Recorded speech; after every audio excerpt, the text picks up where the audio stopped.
Good morning students, welcome to my class.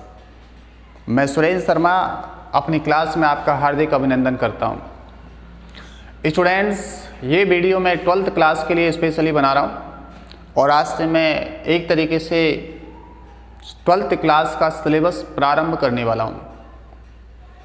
देखिए, corona के चलते आपकी काफ़ी छुट्टियां हो चुकी हैं, आपका सत्र काफ़ी निकल चुका है, इसलिए मैं उम्मीद करता हूं कि आप रेगुलरली मेरे सारे वीडियोस देखोगे और आपका जो नुकसान अब तक हुआ है, जो ढंग से आप क्लासेस नहीं ले पाए हो, उसका मेकअप करने का प्रयास आप करेंगे।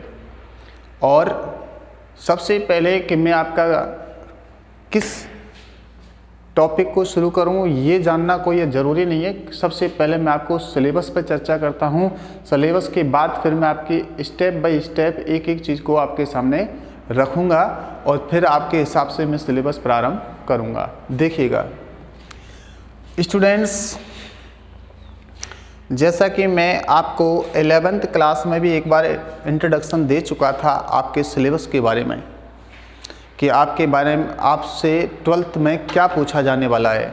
फिर भी मैं आपको एक बार और चर्चा करके बता देता हूं सिलेबस की। देखिएगा सिलेबस, देखिए आपका जो बोर्ड का पेपर होगा, 12th क्लास का जो बोर्ड पेपर होता है, मैं लिख देता हूँ यहाँ पे जिससे आपको समझ में आता रहेगा। बोर्ड पेपर, जो आपका बोर्ड पेपर होगा स्टूडेंट्स, वो 80 मार्क्स का होता है और 20 मार्क्स आपके स्कूल से जाते हैं। आपका जो बोर्ड पेपर होता है वो 3 सेक्शंस में डिवाइड होता है। सेक्शन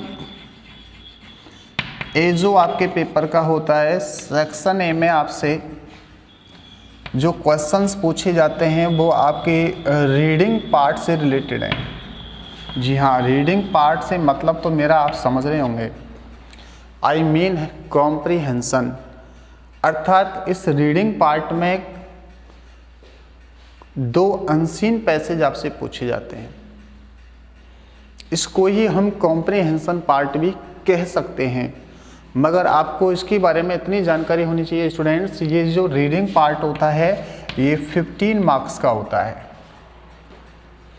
और इस रीडिंग पार्ट में, जैसा कि आप इसके नाम से ही समझ रहे होंगे, रीडिंग, इसका मतलब है आपको अनसीन जो पैसेज हैं वो दिए हुए मिलेंगे, आपको उनको ढंग से रीड करना है और रीड करने के बाद उसे कंसीडर करके, अंडरस्टैंड करके कुछ जो क्वेश्चंस पूछे जाएंगे उनका आंसर आपको देना होता है।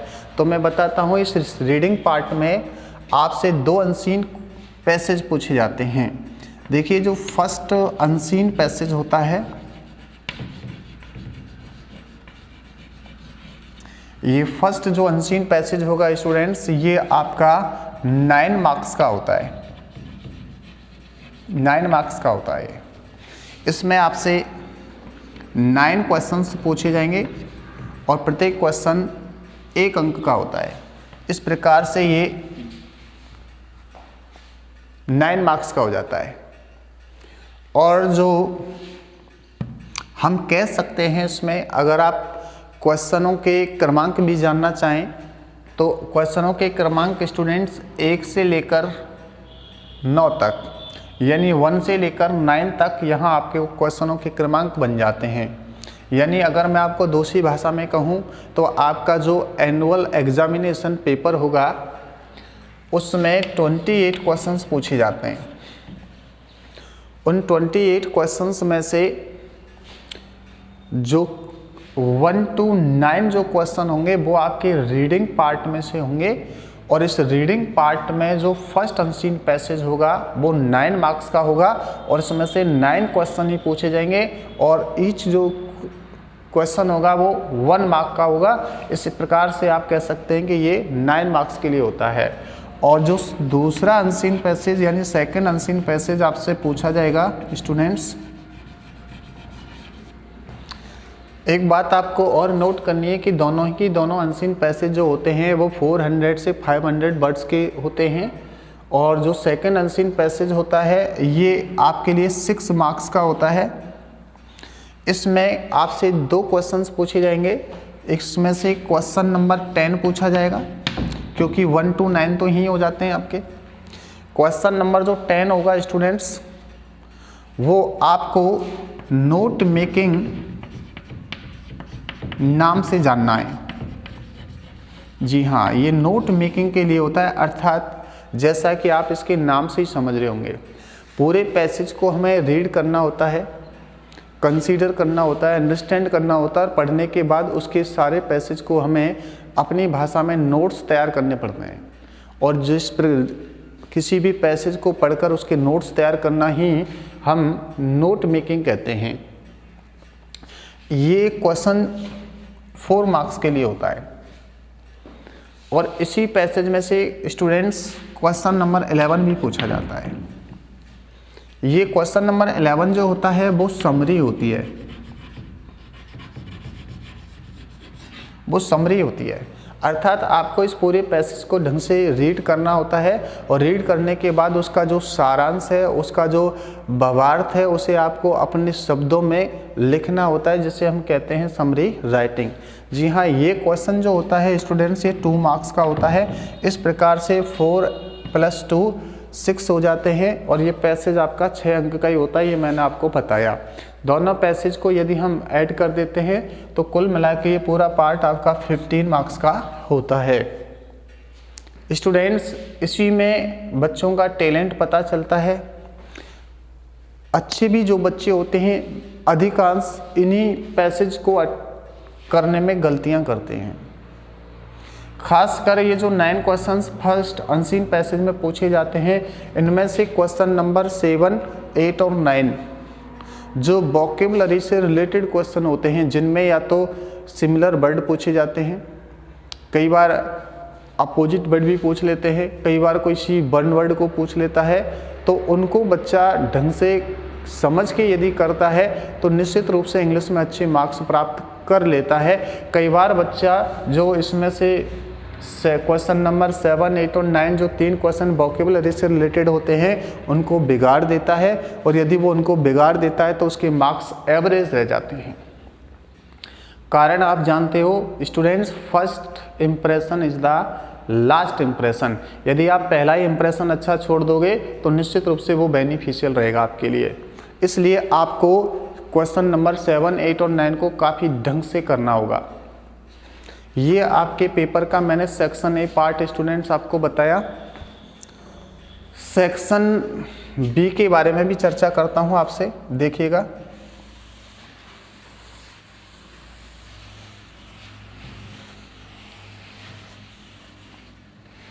सेक्शन बी पार्ट जो है स्टूडेंट्स, इस सेक्शन बी में क्या पूछा जाता है इस पर हमें चर्चा करनी है।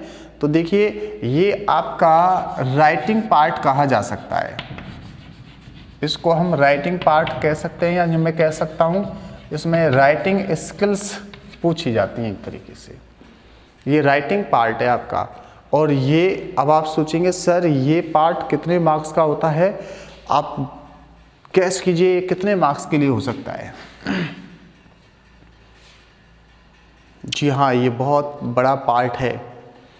और अभी देखिए, अभी हाल आपको एक एक करके बताते हैं कि टोटल कितने मार्क्स का होता है। आप कैलकुलेट कीजिएगा। और देखिए, मैंने पहले ही आपको बता दिया कि आपके जो एनुअल एग्जामिनेशन पेपर होता है उसमें टोटल क्वेश्चन मिलेंगे 28।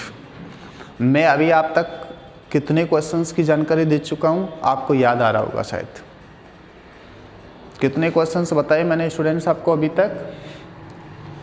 क्वेश्चन नंबर 10 और 11 पर भी चर्चा की। क्वेश्चन नंबर 12, ये जो क्वेश्चन होता है स्टूडेंट्स, ये आपके सेक्शन बी यानी कि राइटिंग स्किल्स में से पूछा जाता है। और इस क्वेश्चन में जो पूछा जाता है इसमें 5 टॉपिक्स हैं, जिनमें से किन्हीं भी 2 टॉपिक्स को वो पूछता है। जी हाँ, वो कौन कौन से हैं देखिए। कई बार हमसे नोटिस पूछा जाता है, किसी विषय पर नोटिस कराता है। नोटिस नहीं, इनविटेशन रिप्लाईज भी पूछे जा सकते हैं।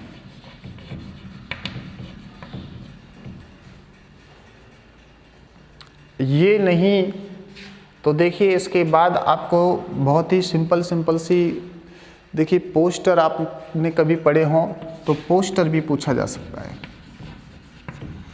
एक एडवर्टाइजमेंट्स भी पूछे जा सकते हैं। और जो 5वां टॉपिक है वो आर्ग्यूमेंट होता है स्टूडेंट्स। जी हाँ, आर्ग्यूमेंट, मेरे पास इधर जगह नहीं है इसलिए मैंने यहीं रख दिया है। आर्ग्यूमेंट्स भी आपसे पूछे जा सकते हैं। तो इन 5 टॉपिक्स में से किन्हीं 2 टॉपिक्स को क्वेश्चन के रूप में वो पूछता है, यानी कि इनमें से किन्हीं 2 को पूछता है, करना एक ही होता है और इसके लिए वो अंक निर्धारित कर रखे हैं उसने 4 मार्क्स, यानी ये 4 मार्क्स के लिए पूछे जाते हैं। और इनकी वर्ड लिमिट हमें रखनी होती है स्टूडेंट्स 50 वर्ड्स।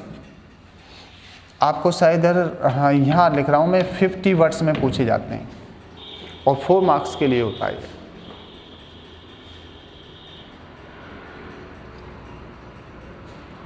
ओके स्टूडेंट्स, उसके बाद क्वेश्चन नंबर 13 आ जाता है आपका। क्वेश्चन नंबर 13 भी इसी पार्ट में से होता है। इसमें स्टूडेंट्स आपसे कोई लेटर पूछा जाता है। लेटर मैं आपको बता चुका हूँ 7 मार्क्स के लिए पूछा जाता है। इसके बाद अगर बात करें क्वेश्चन नंबर 14, क्वेश्चन नंबर 14 जो है स्टूडेंट्स, इसमें आपसे जो पूछ सकता है वो क्या पूछ सकता है, देखिए एक रिपोर्ट राइटिंग आती है इसमें, रिपोर्ट राइटिंग, रिपोर्ट पूछता है और अथवा करके यानी और करके वो हमसे फैक्चुअल डिस्क्रिप्शन भी पूछ लेता है।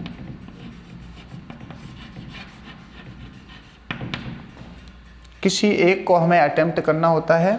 वर्ड लिमिट इनकी होती है स्टूडेंट्स 100 और ये 7 मार्क्स के लिए होता है, ये भी 7 मार्क्स का होता है। वर्ड लिमिट 100 होती है इसकी। जी हाँ, क्वेश्चन नंबर 15, क्वेश्चन नंबर जो 15 होता है स्टूडेंट्स, ये राइटिंग पार्ट से ही होता है। इसमें आपसे जो पूछेगा वो आर्टिकल पूछता है और करके स्पीच भी पूछता है। किसी एक को हमें अटेम्प्ट करना होता है। वर्ड लिमिट वही 100 है और 7 मार्क्स के लिए होता है। अब आप इनको आसानी से कैलकुलेट कर लेंगे। 7 + 7 + 7 + 4, आपको पता चल गया होगा स्टूडेंट्स, ये 25 मार्क्स के लिए होता है। अगर मैं आपसे बात करूं तो अभी तक मैंने आपकी टेक्स्ट बुक्स के बारे में कोई चर्चा नहीं की और 80 मार्क्स में से मैंने आपको सिलेबस बता दिया है 40 मार्क्स का, क्योंकि मैंने आपको रीडिंग पार्ट के बारे में बताया जो 15 मार्क्स का होता है। और अब मैं जो आपको बता रहा हूँ देख लीजिएगा, आप 25 मार्क्स के लिए बता रहा हूँ। तो 25 + 15 40 स्कोर बनता है। और अब स्टूडेंट्स आप देखोगे जब आपके पेपर का यहाँ सेक्शन बी ख़त्म हो जाता है पार्ट, इसके बाद जो पार्ट शुरू होता है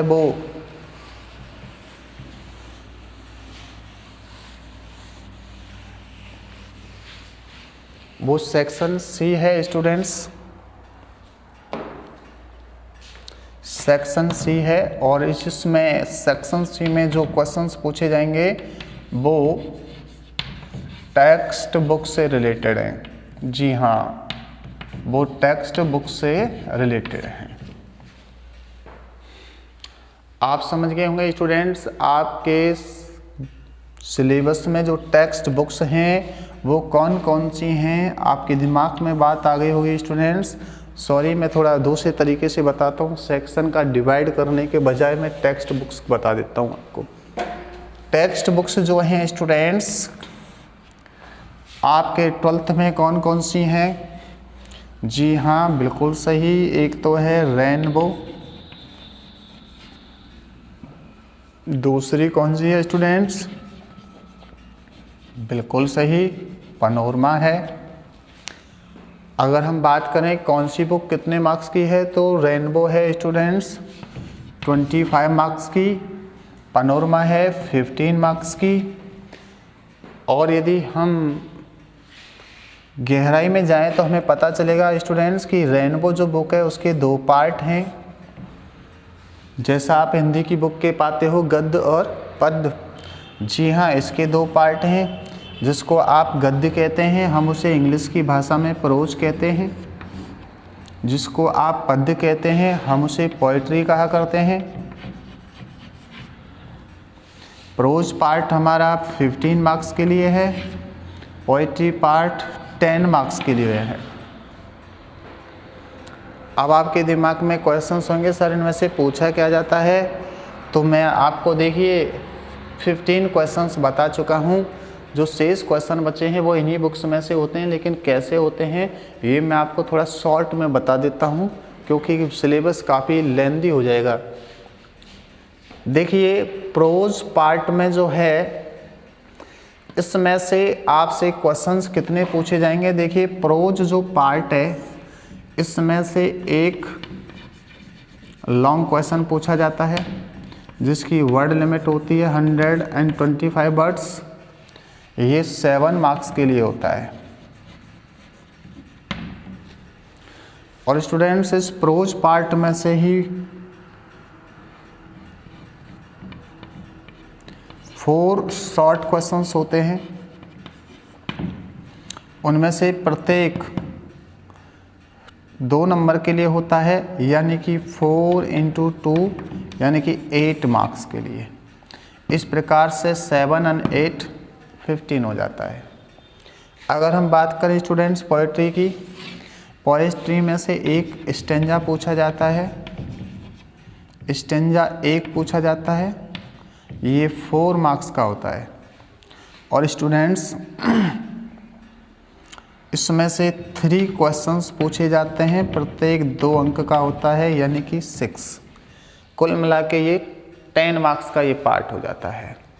जस्ट लाइक द पनोरमा की बात करें स्टूडेंट्स, तो पनोरमा पार्ट जो आपकी बुक है तो इसमें से जो क्वेश्चन पूछे जाते हैं इसके देखिए, एक तो इसमें से लॉन्ग क्वेश्चन पूछा जाएगा स्टूडेंट्स, लॉन्ग क्वेश्चन पूछा जाता है केवल एक, और ये 7 मार्क्स के लिए होता है। जी हाँ, इसी प्रकार फिर देखिए 4 इसमें शॉर्ट क्वेश्चन पूछे जाते हैं, और ये चारों यानी क्वेश्चन जो होते हैं 2-2 अंक के होते हैं, यानी कि 8 मार्क्स के लिए।